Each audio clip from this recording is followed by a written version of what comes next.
Hello everyone, and welcome to another top 5 records video. And another one with a top 5 list. But today I'm doing something different, because I got some questions from followers on YouTube. Why don't you make a list of a certain country?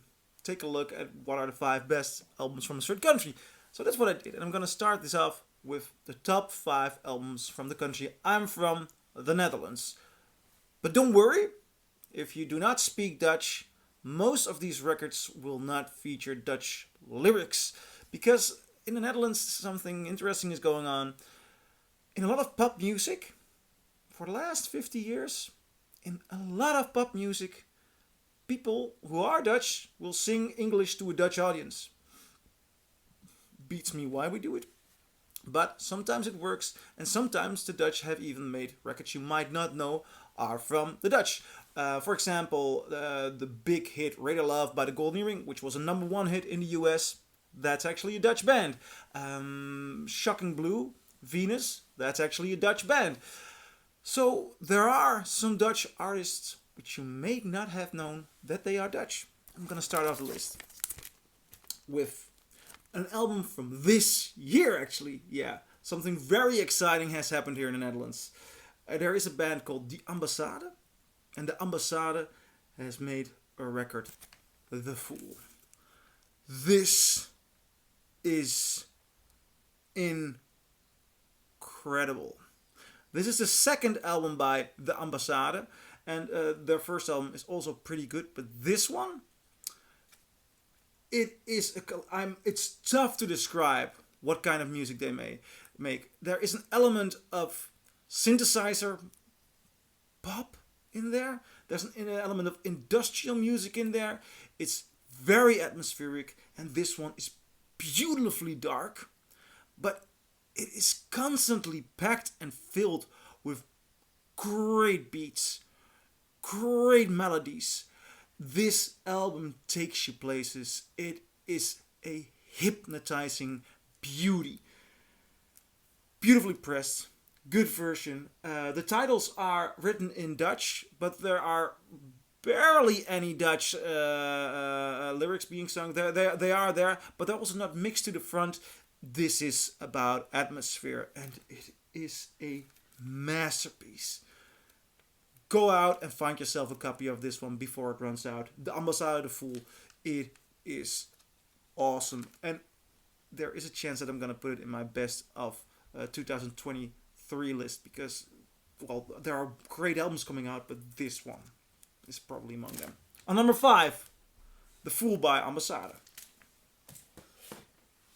And on number 4, perhaps the oldest record in this list.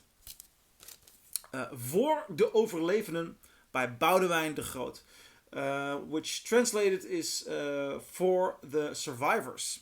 This is a record from, I believe, 1966 by Boudewijn de Groot, who is a Dutch singer-songwriter, but most of his lyrics were written by somebody else. Namely, I should have known this. Oh, it's terrible. I feel ashamed. I should not be called Dutch anymore if I do not. Damn, they don't even put the name of the lyricist. Leonard Nijg. Leonard Nijg made most of the lyrics for Boudewijn de Groot. And Boudewijn de Groot is quite the name here in the Netherlands. He is seen as somewhat of a Dutch Bob Dylan. I believe he is not very fond of that name because he wants to have a name of his own, which he clearly has. Because, for example, this album, it is a collection of hit after hit, which may not say anything to people outside of the Netherlands, but this works as French chansons. It has beautiful melody. The timbre of his voice is incredible, and something very, very special is going on this album. So if you can find one, give it a shot. It might be a bit too much gobble gobble because it's Dutch, but it has amazing melodies, and you will sure encounter some interesting new folk music, because you can see singer-songwriter, folk music, beautiful 60s record. On number 4, Voor de Overlevenden by Boudewijn de Groot.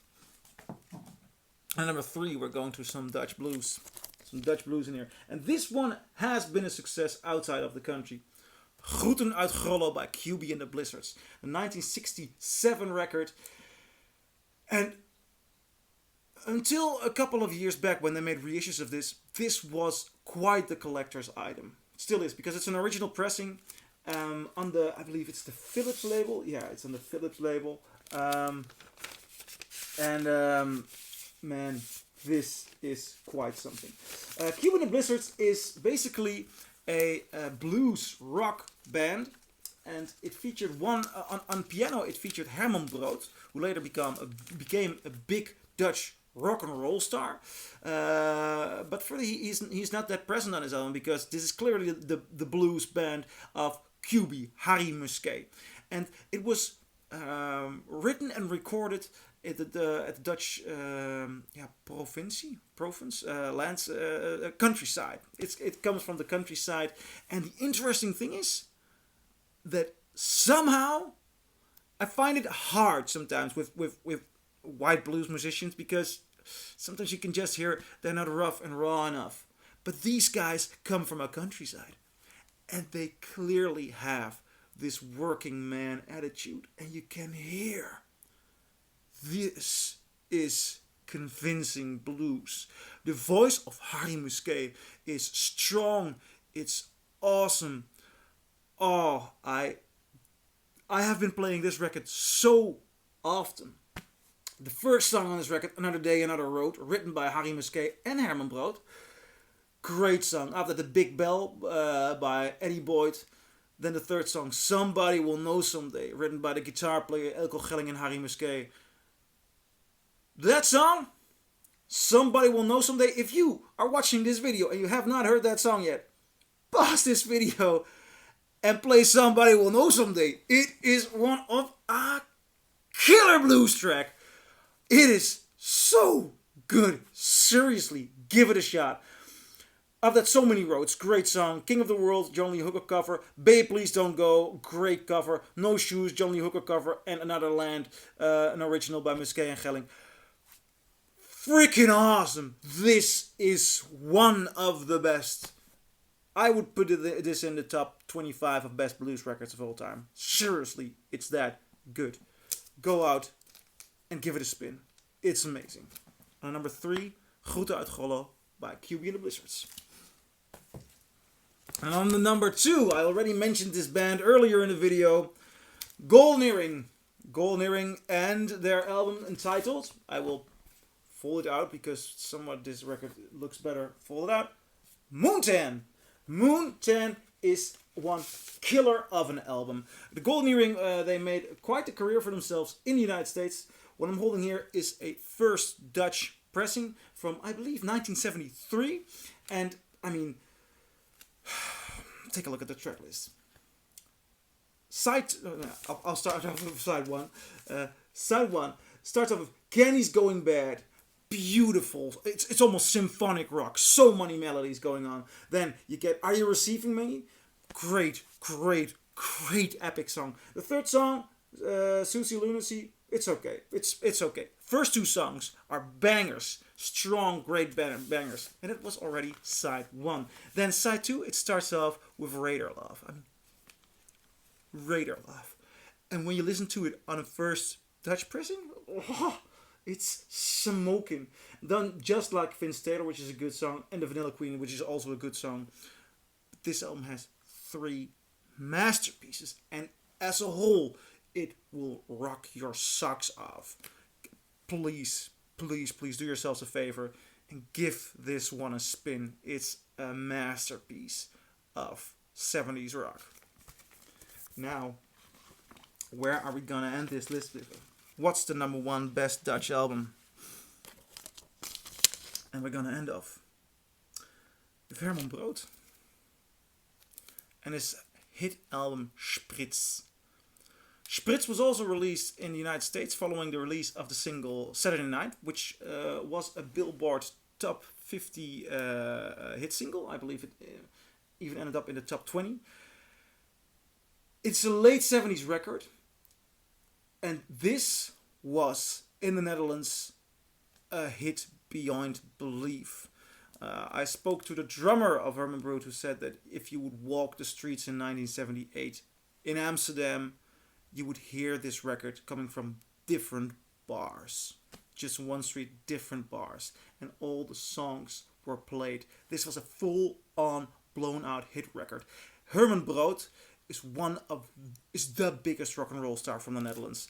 Nina Hagen, Bono from U2, Black Francis, they are all fans of Herman Brood because he has a raw, fierceful energy to him. He has short, great and tough rock and roll songs, and this album is just full of it. The moment the needle hits this vinyl, you'll be involved in some of the fastest, most nastiest, dirty rock and roll that you'll ever hear. Spitz is a masterpiece of music. Try and find one. You can also find an American pressing because it has been pressed in the United States. There are different pressings worldwide. This was a hit record. In the Netherlands, it's not so tough to find. So if you want to have a Dutch pressing, you shouldn't pay more than €5 for it, because this was just constantly being sold in the late 70s. It is a masterpiece. The number one best album from the Netherlands, in my opinion. What do you think? Do you agree? Do you disagree? Leave a comment below, and I'll see you in my next video. Bye.